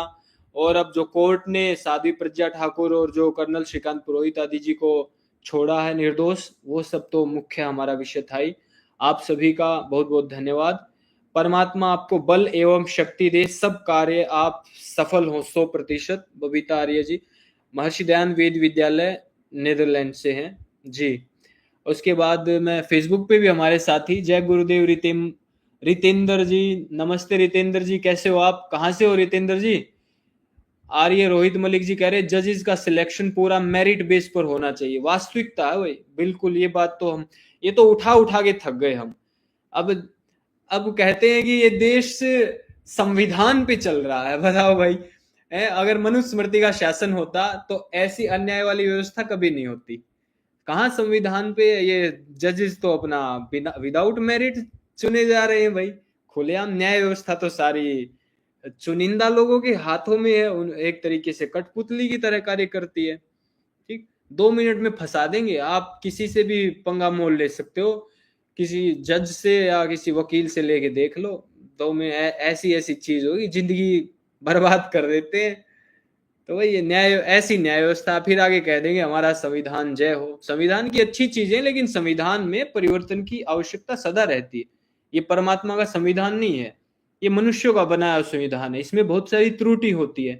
देश काल परिस्थिति के कारण कुछ कानून लागू होते हैं, वो बाद में हटाए जाने चाहिए, नए बनाए जाने चाहिए। सविता आर्य जी, ओम नमस्ते जी, नमस्ते सविता जी। तृप्ति दुबे जी, केवल आर्य ही सफल हो, ओम नमस्ते। जय श्री राम। आर डी पटेल जी, आप सभी का स्वागत है यहाँ पर। नमस्ते भाई जी, आर्य नाम से हैं। नमस्ते भ्राता जी, कैसे हो आप और कहाँ से हो। केवल देसाई जी, मनुस्मृति में 8 प्रकार के पाप बताए गए हैं और वे सभी मांसाहार के दोषी हैं, निश्चित रूप से सत्य कहा आपने। और हितेन जी भाई, आप बहुत दिनों बाद देखा आपको, मैंने भी आप लोगों से अभी जुड़ने लग गया हूं। बहुत लोग कहते हैं हर एक वीडियो में, हर एक लाइव में कि बहुत दिनों बाद दिखे हो, हर बार 10-20 लोग आते हैं। इसका कारण यही है कि आप धीरे धीरे यूट्यूब हमें अपने पुरानी क्राउड तक पहुंचा रहा है, और वो हम 6 महीने के अंदर अंदर पुराने सब लोग तुरंत आ जाएंगे। यूट्यूब पे कुछ चीजें यूट्यूब पे निर्भर है, हम लोगों के हाथ में है वीडियो लानी, अच्छी अच्छी चीजें आपको मैं अच्छा अच्छा ज्ञान दूं और आप उसको शेयर करें, दूसरे लोगों तक लेकर जाएं। और सबसे महत्वपूर्ण बात है, जब भी आप वीडियो देखें वो 1 से 1.5 घंटे के अंदर देखना। अभी यूट्यूब पे भी मैं कह देता हूँ, फेसबुक पे तो मैंने पहले कहा ही हुआ है, 1 से 1.5 घंटे, जो शुरुआत का 1-1.5 घंटा ना, उस पे वीडियो देखना है अब जब भी आएंगी, और ज्यादा देर तक पूरी वीडियो देखनी है हमें। उसके बाद वहां लाइक और कमेंट करने हैं। कमेंट में भी मैं ये एक्सपेक्ट करता हूँ हमारे सारे साथी, जैसे आज अच्छे अच्छे कमेंट आए हुए हैं फेसबुक पे भी यूट्यूब पे भी, तो ऐसे कमेंट वहां पे हमें करने वीडियो से रिलेटेड, कि वीडियो में इस टाइम पर ये वाली बात हमें अच्छी लगी। क्योंकि बाद में नई क्राउड बहुत आती है, कोई भी वीडियो कभी भी वायरल हो जाती है, तो आपके कमेंट सदा पड़े रहते हैं वहां। आपके कमेंट की बहुत वैल्यू है। आप केवल व्यूअर्स नहीं हो मेरे लिए, थैंक्स भारत परिवार, मैं आपको एज ए व्यूअर कभी नहीं देखता हूं, मैं आपको अपना साथी देखता हूं। हम सत्य की सेना है, तो इसीलिए मैं कह रहा हूं आपको अपना दायित्व कमेंट में भी निभाना, और वो पूरी वीडियो देख के कमेंट करना है, जल्दबाजी नहीं। अपना थोड़ा सा तो कंटेंट आता है, उसको पूरा देखना है, पूरा देख के कमेंट करना, लाइक करना है। और हाइप बटन अभी आप सीख लो, वो हर एक वीडियो पे शुरू के 7 दिन ही काम करता है, पिछली वीडियो पे नहीं दिखेगा। नई वीडियो आएगी तो हाइप बटन दिखेगा आपको, वो हाइप बटन जरूर अवश्य प्रेस करना है हमें। हर एक व्यूअर उसको एक एक हाइप प्रेस कर सकता है, तो YouTube हमारी वीडियो को हमारी पुरानी सारी क्राउड तक जल्दी से जल्दी भेजेगा। ठीक, ये कुछ चीजें हैं जो हमें, मैं प्रयास करूंगा। आप टेलीग्राम चैनल पर जुड़ जाइए जो नए हैं, व्हाट्सएप चैनल और फेसबुक चैनल, वहां पर आपको वीडियो बाकी लोगों से जल्दी मिलेगी। ठीक है, ये मेरी गारंटी है। आप, ताकि आपके कमेंट जब बाकी के सब लोग आए, बहुत सारे क्राउड, उससे पहले आपके लाइक और आपके कमेंट वहां ऑलरेडी रहेंगे। तो जो भी हमारे कोर लोग होंगे 1000-2000, वो लोग पहले ही ऑलरेडी अपनी मान्यता वहां दे देंगे। बाद में जो कमेंट आएंगे वो ऑलरेडी पीछे रहेंगे फिर, ठीक। तो आप लोगों से इसलिए, और उस 1-1.5 घंटे के कमेंट को व्यक्तिगत मैं वॉच करूंगा, आप लोगों की कमेंट देखूंगा, उनको लाइक और लव दूंगा, कभी कभी रिप्लाई करूंगा, वो मैं करूंगा अपने हाथ से, ठीक। और मैं पहले भी करता था, शुरू का 1.5-2 घंटा मैं एक्टिव रहता हूँ भरपूर तरीके से, ठीक है। तो इसीलिए आप लोग इस विषय का हमें ध्यान रखना, ताकि जल्दी से जल्दी अपनी बात को ज्यादा लोगों तक हम पहुंचा पाए। थैंक्स भारत चालू होने से पहले हम भरपूर लोगों में पहुंच जाएंगे, ठीक है।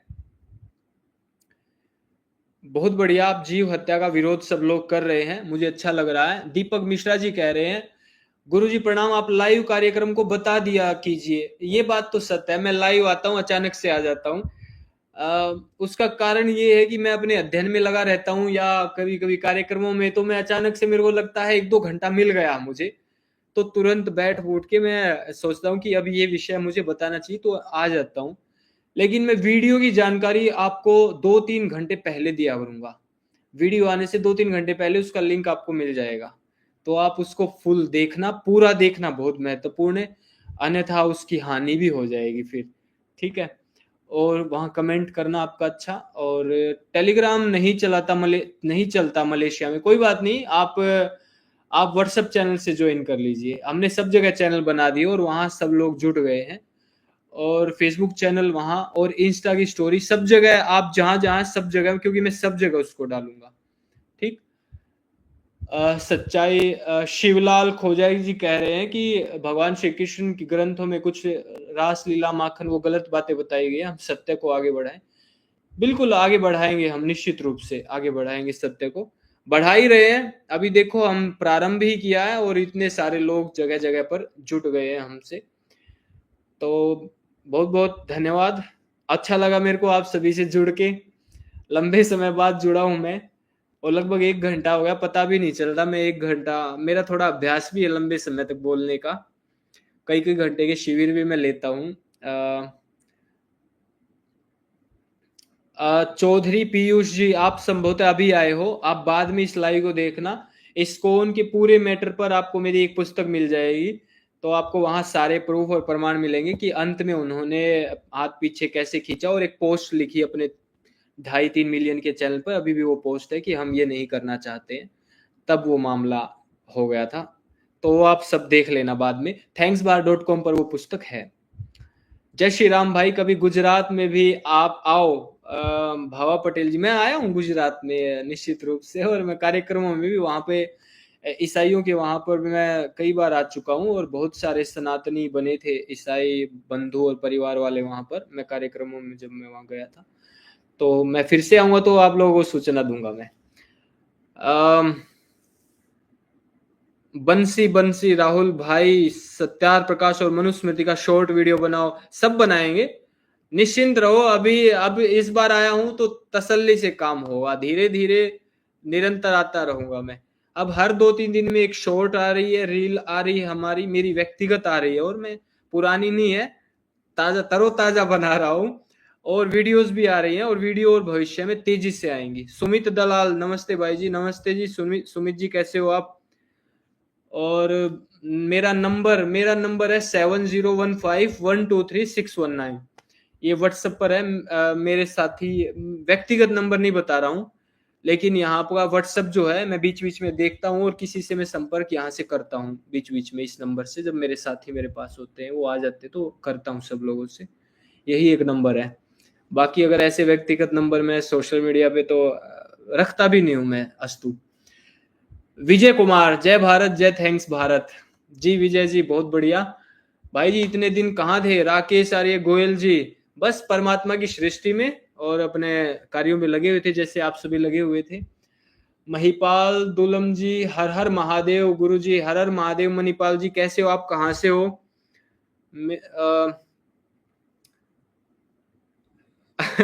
राहुल भाई, हमारी मांगे पूरी करो, बिल्कुल करेंगे निश्चित। आप ध्यान, वीडियो लाएंगे, हर विषय पर लाएंगे आप निश्चित। वैसे मैं इस विषय पर पहले भी वीडियो ला चुका हूं, लेकिन फिर से लाऊंगा मैं, आप निश्चिंत रहो। मैं तरीके से लेके आऊंगा, इस प्रकार से हम ऊपर उठना है, हमें कई सारी चीजें देख के ऊपर उठना है, कि वो चीज हम धीरे धीरे ज्यादा से ज्यादा लोगों तक पहुंचा पाए, ऐसे विषय भी हमें लाने हैं। थोड़ी स्ट्रेटेजिकली भी चलना है और अपने विषय भी लाने, ज्यादा से ज्यादा लोग हमारे साथ जुड़ते रहेंगे, हमारी विचारधारा अपने आप पहुंचती रहेगी फिर। ठीक, इसीलिए कई सारी चीजें हम करेंगे चैनल पर। मुझे आपसे बात करनी है राहुल आर्य जी, बिल्कुल यहाँ पर कर सकते हैं, नहीं तो व्हाट्सएप पर, नहीं तो आप टेलीग्राम। मेरे से बात करने का सबसे आसान तरीका है, सब जगह जुड़ जाओ। मैं कहीं पर भी कभी भी अचानक से ही फोन कॉल से जुड़ जाता हूँ किसी से भी, कभी टेलीग्राम पे लाइव आ जाता हूँ, कभी कहीं लाइव आ जाता हूँ, और वहां आसानी से आपकी बात मुझसे पहुंच जाती है। और यहाँ व्यक्तिगत जुड़े जुड़े हुए, आपके कमेंट देखो डायरेक्ट मेरे तक पहुंच रहे हैं, और मैं नाम भी ले रहा हूँ। आप अपने नाम वाली चीज को, क्लिप को काट कर इधर उधर डाल सकते हैं कि देखो आर्य जी ने ये बात, मैंने एक प्रश्न पूछा था, आर्य जी ने ऐसा बोला वहां पर। पवन जी नमस्ते, परवीन मल्होत्रा जी हर हर महादेव, ललन कुमार जी हर हर महादेव जी, ललन जी ठीक है जी। मैं सोच रहा हूँ 1 घंटा हो गया अब, और हमारा विषय भी पूरा हो गया है। जल्दी ही मैं वीडियो लाऊंगा, उस वीडियो पे आपको, हमें मिलके जो काम करना है, वीडियो में सारे चैनल पर 2-3 घंटे पहले डाल दूंगा, पूरी वीडियो देखनी है, उसके बाद कमेंट करना है, फिर वो लिंक सब जगह शेयर करना है। लोगों के आने से पहले हमारा पूरा परिवार वहां जुट ही जाएगा। ठीक है, तो ऐसी वीडियो आएंगी अब धीरे धीरे, और रील्स, शॉर्ट्स सब आती रहेंगी, आ ही रही है रेगुलर राहुल आर्य पर। और आप ऑलरेडी जुड़े हुए वहां पर, ऑलरेडी 30-40 हजार लोगों तक पहुंच रही है हमारी बात, यूट्यूब पे भी, और फेसबुक पे तो लाखों में पहुंच जाती है, इधर उधर सब जगह पर, कई कई चैनल और वो सब पेजेस हैं। तो आप सभी का बहुत बहुत धन्यवाद, और बहुत अच्छा लगा आप सभी से जुड़ के। आप लोग इतने कमेंट करते हो और लाइक देते हो, हाइप भी दे देना भविष्य में, यूट्यूब पे जो नया बटन आया है, तो निश्चित रूप से हम तेजी से आगे बढ़ेंगे। महेश पाटिल जी, आप कोल्हापुर महाराष्ट्र से हैं जी? महेश जी बहुत बढ़िया, कोल्हापुर तो प्रसिद्ध है ना। कोल्हापुर की मेरे को बात, या कोल्हापुर यहाँ से जाते जब हम बच्चे थे तो लोग वेट गेन करने के लिए कोल्हापुर जाते थे, लेकिन कोल्हापुर से वेट गेन करके आते थे, 20-25 दिन रुक के आते थे, वेट गेन करके आते थे, उसके बाद यहाँ आके सारा वेट दोबारा उनका कम हो जाता था थोड़े दिनों में। तो कोल्हापुर उस स्मृति से मुझे स्मरण है। वैसे कोल्हापुर में और भी बहुत सारी अच्छी अच्छी चीजें होंगी, ये तो मैं ऐसे ही बता रहा हूँ। अन्य जी कुछ लिख रहे हैं जी, मैं नहीं जाऊंगा। नहीं, अच्छी जगह है, और मैं महाराष्ट्र अवश्य आऊंगा तो कई जगह के रूट में अवश्य लूंगा। श्रीराम तपोभूमि चित्रकूट धाम उत्तर प्रदेश से हैं सीताराम जी, बहुत बढ़िया सीताराम जी, चित्रकूट से हैं। ठीक है जी, मैं पहले यूट्यूब की लाइव को रोक देता हूँ। आप सभी जुड़े, आपका बहुत बहुत धन्यवाद। इस लाइव को, इस सूचना को दूसरे लोगों तक भी शेयर करें कि आज का ये हमारा दिन, आज हम लोगों को जागरूक करने के लिए इस दिन का अपना प्रयोग करें। ये बात सही है शॉर्ट वीडियो वाली, कि आजकल आधे अधूरे ज्ञान की चीज शॉर्ट्स में आने लगी। और दुर्भाग्य ये, मैं शुरू शुरू में शॉर्ट्स बनाई 2023 में, सोच रहा था 1 मिनट में मैं क्या बताऊंगा लोगों को, 1 मिनट में ये बताऊं या वो बताऊं। फिर मैंने क्या किया, मैंने कहा 1 मिनट नहीं, कम से कम 1.5 मिनट की बनाता हूं मैं, 1.5 मिनट की को फास्ट कर देता हूँ। तो नॉर्मली लोग, ये मैं सुपर फास्ट करके डालता हूँ शॉर्ट्स को, थोड़ी 1.2 और 3x पे डालता हूँ शॉर्ट्स को, कि 1.5 मिनट तो कम से कम बोला जाए, कुछ तो अपने विचार उसमें दिए जाए। वरना आजकल शॉर्ट्स का मतलब ये हो गया, शॉर्ट्स मतलब एंटरटेनमेंट के लिए, जिसमें 2-4 बातें लोग कर दे, एक जो चीज दिखा दे और 2 बात प्यारी सी बोल दे, और बस वो शॉर्ट। लेकिन हम जैसे लोगों को ज्यादा समस्या, जो नॉलेज बेस बात करते हैं, क्योंकि 1 मिनट में नॉलेज के रूप में इतना कुछ नहीं दे पाते। आज तो मैंने तरीका ढूंढ लिया है कि अपनी जो भी विषय होगा, वो 1.5 मिनट में वो विषय कम से कम पूरा, उसमें महत्वपूर्ण बिंदु अवश्य रख दिया जाए। तो अपनी चीज इसलिए फिर धीरे धीरे अब आगे बढ़ रही है। शॉर्ट्स की भी हम बनाएंगे, वो भी युवा पीढ़ी तक जाना है तो शॉर्ट्स बनानी आवश्यक है। और हमें युवा पीढ़ी तक सबसे महत्वपूर्ण है, युवा पीढ़ी, उसको खराब नहीं होने देंगे। अपनी शॉर्ट्स भी उतनी महत्वपूर्ण है इसलिए।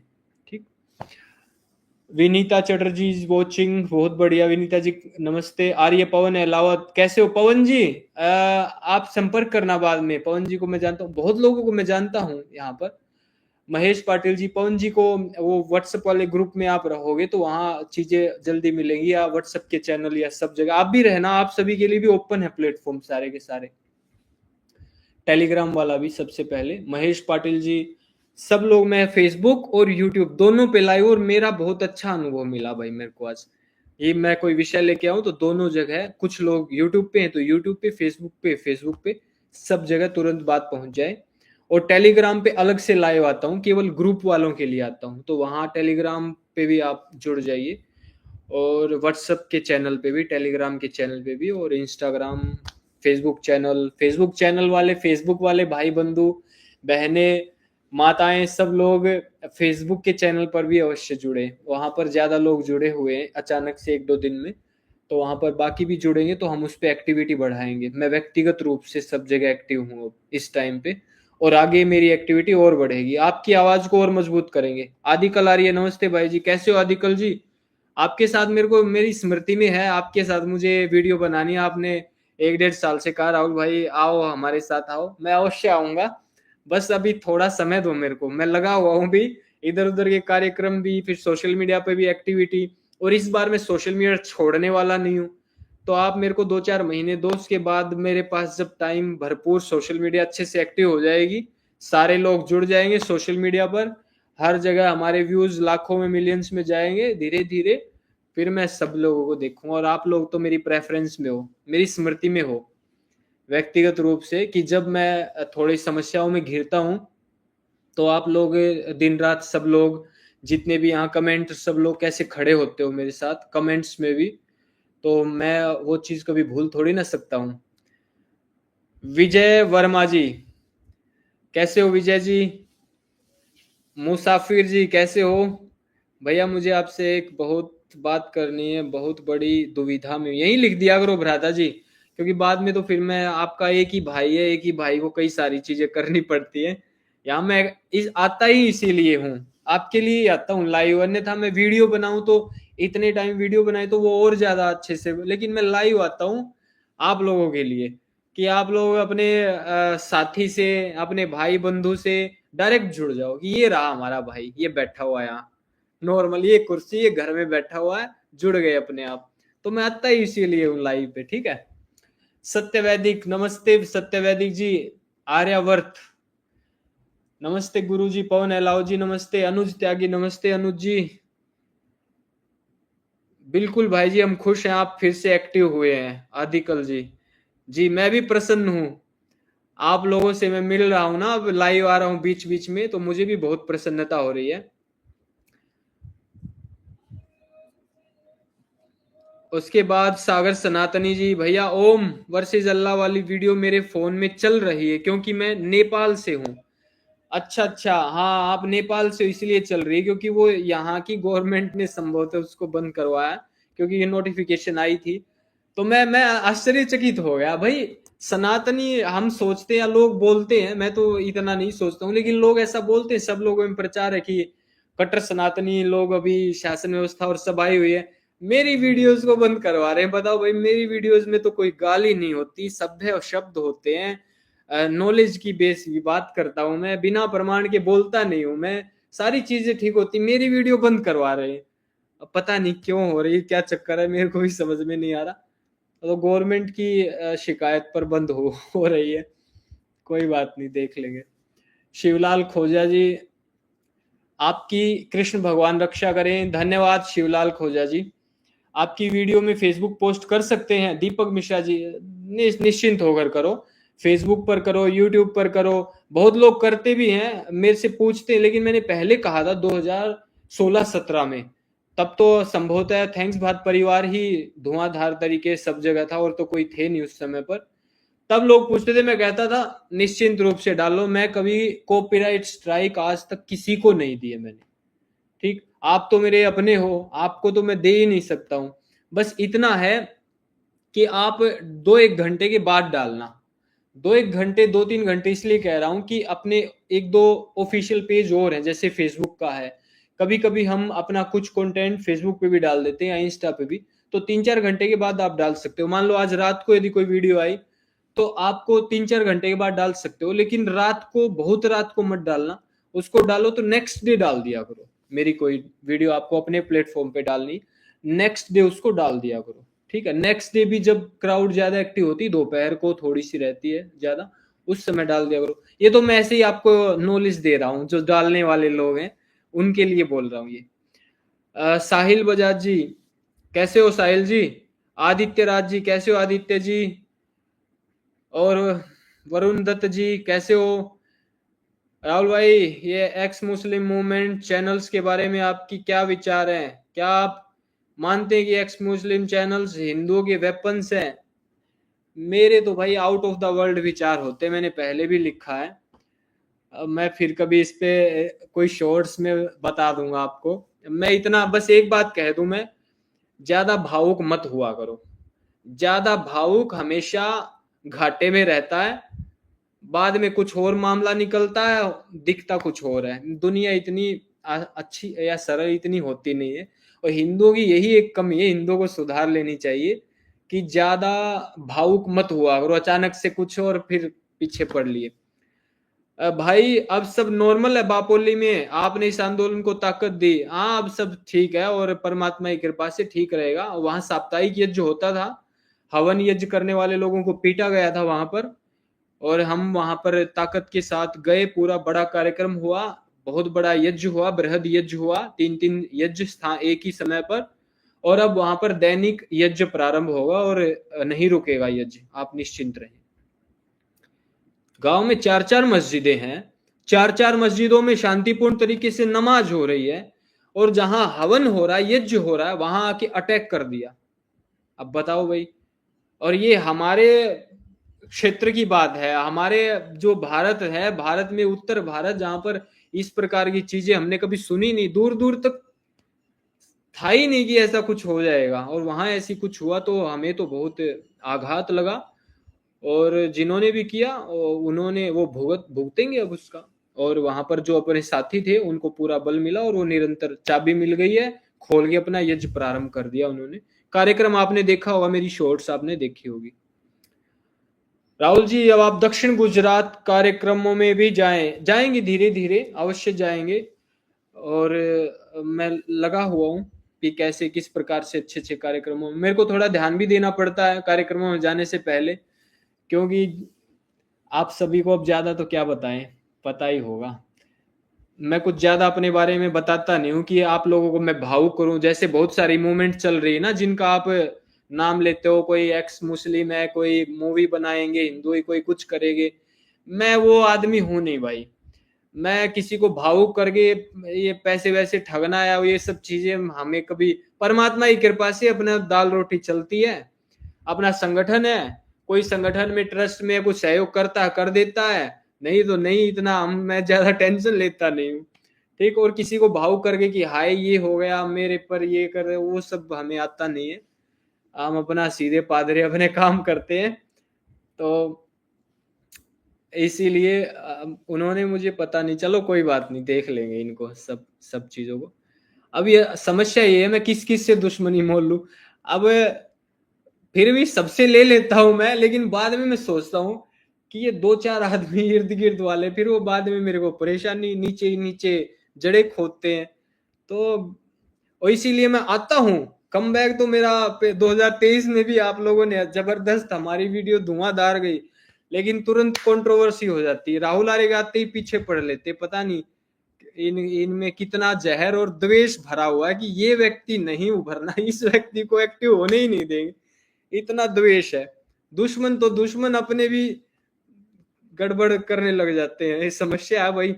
सत्य सत्य बोलना और सत्य का पुजारी होना और फिर काम करना बहुत मुश्किल है। लेकिन मुश्किल है तभी तो हम अपने महापुरुषों पे डटे रहते हैं कि उन्होंने इतना कर दिया, हम तो कुछ भी नहीं कर रहे, उनके उनके चरणों की धूल भी नहीं है। नेता राम आर्य जी कह रहे हैं, सीधे साधे हैं भाई, ठीक, अपने अपना काम करते, काम से काम रखते हैं। मैं किसी ग्रुपिज्म में, गुटबाजी सी में, उन सब में भी ट्रस्ट बिलीव नहीं करता हूँ। अपना काम करता हूँ, अपना फिर अध्ययन, अपनी उन्नति और अपने कार्यक्रम, अपने लोगों के साथ जुड़ना, वो सब चीजें करता रहता हूँ मैं। बाकी चलो जी, बहुत बढ़िया। भोला मलिक जी कैसे हो भोला जी? ये इतने बहुत सारे कमेंट। रोहित मलिक जी कह रहे एक्स मुस्लिम कभी क्रिश्चियन बन जाते हैं, कभी एक्स मुस्लिम, और ये मूवमेंट कुछ नहीं है, कभी चेहरा वेहरा छुपा के, कभी ये कभी वो, कुछ है बहुत सारी। भाई आजकल देखो सोशल मीडिया का युग ऐसा है, मैं बताऊं आपको, किसी भी बच्चे को उठा लाते हैं और उस बच्चे को कहते हैं ये बच्चा मर गया, इसको कैंसर हो गया, इसको ये हो गया, पैसे दो, इसकी स्पेशल वेबसाइट बन गई है, और पता नहीं क्या क्या ये धंधे चल गए हैं, सही बताऊं तो सोशल मीडिया और इन सब पे, ये दे दो वो दे दो। अब मैं ज्यादा तो क्या ही कहूँ, हमारा परिवार तो बुद्धिमान होना चाहिए, मैं ऐसी एक्सपेक्टेशन करता हूँ थैंक्स भारत परिवार से, सदा से है और सदा रहेगा। और निश्चिंत हो गए, डटे रहो, मैं आ गया हूं तो मैं लपेट लूंगा चीजों को, बस आप सपोर्ट देते रहो। ठीक है जी। यशपाल वर्मा जी, हर हर महादेव, कैसे हो यशपाल जी? ये मैं बीच बीच में फेसबुक के उधर उधर फेसबुक इधर यूट्यूब दोनों एक साथ चल रहे हैं अपने अब। तो बहुत सारे आज तो मैंने लंबा ले लिया। ठीक है जी। अब मैं सबसे पहले YouTube लाइव को स्ट्रीम को रोक देता हूं। आप सभी जुड़े बहुत बहुत धन्यवाद। मैं बीच बीच में जुड़ता रहूंगा ऐसे YouTube लाइव पे, और राहुल आरे पे 3-4 दिनों के अंदर अंदर वीडियो आ जाएगी। वीडियो का लिंक आपको जल्दी मिल जाएगा, निश्चिंत रहें। उस वीडियो के लिंक पर क्लिक करके पहले 2-3 घंटे के अंदर अंदर ही पूरी वीडियो देखनी है अपनी, फिर कमेंट करना और लाइक कर देना, और एक हाइप का बटन राहुल आरे यूट्यूब चैनल पर रहेगा, वो हाइप भी क्लिक करनी है हमें, ताकि ज्यादा लोगों तक हमें हमारी वीडियो जाए। ये 3-4 चीजें करनी है। केवल कमेंट कभी मत करना जी, वीडियो देखनी बहुत महत्वपूर्ण है, कमेंट से भी ज्यादा महत्वपूर्ण है फुल वीडियो देखनी। ठीक, वो एंगेजमेंट में काउंट करता है यूट्यूब, इसलिए ये सब चीजें लाना। मैं बीच बीच में ऐसे अलग अलग विषय लाऊंगा ताकि देश के अलग अलग क्राउड हमारे चैनल को फॉलो करने लग जाए, और बीच बीच में अपने मुद्दे आते रहेंगे तो हमारी विचारधारा ज्यादा लोगों तक पहुंचेगी। वो सब मैं सोच रहा हूँ धीरे धीरे। ठीक है, आप लोग हर एक चीज पर सपोर्ट करना है, अपने परिवार को साथ खड़े रहना है, और मैं आपको वही बात सब चैनलों पे इधर उधर जल्दी भेजूंगा। ठीक है। तो जुड़ जाइए सब के सब वहां पे अलग अलग चैनलों पे। ठीक है जी। यूट्यूब पे जितने हमारे साथी जुड़े, युवा साथी, युवतियां जितने भी, आप सभी का बहुत बहुत धन्यवाद। पुनः आते हैं, मिलते हैं लगातार, ऐसे ही जुड़े रहेंगे। ओम नमस्ते, जय हिंद, जय भारत।